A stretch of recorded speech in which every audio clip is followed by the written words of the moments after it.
Good morning বন্ধুরা, তোমরা সবাই কেমন আছো? আমি আর আমার বাবা খুব ভালো আছি। জানো আজকে আমি তোমাদের সঙ্গে কি শেয়ার করব? মাগুর মাছের পাতুরি। কিছুদিন আগে খুব বৃষ্টি হলো। সেই বৃষ্টিতে পাশের পুকুর থেকে একটা মাগুর মাছ না আমাদের বাড়িতে চলে এসেছিল। তারপরে মা দিদার কাছ থেকে শুনে মাগুর মাছের পাতুরি করবে বলে শুনলো।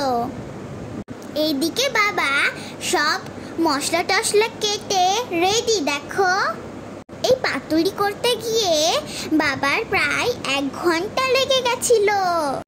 এর মধ্যে পেঁয়াজ কুচি, আদা রসুন বাটা, টমেটো, সর্ষের তেল ও তেজপাতা ও লবণ হলুদ দিয়ে বাবা খুব ভালো করে মেখে নিয়েছিল। তারপরে বাবা ফ্রাইং প্যানের ওপরে কলা পাতা রেখে মাছটা দিয়ে দিয়েছিল।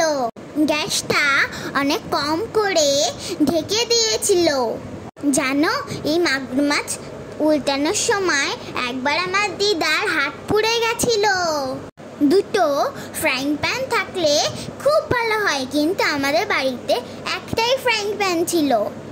তাই মা একটা থালার ওপর উল্টে আবার ফ্রাইং প্যানের ওপরে কলা পাতা সাজিয়ে বাকি অংশটা করেছিল। মা এই প্রথম পাতুরি করলো, খুব টেস্টি হয়েছিল। আর বাইরেও দেখো কি সুন্দর বৃষ্টি পড়ছে। তোমরা কমেন্ট করে জানাও তো কে কে মাগুর মাছ খাও।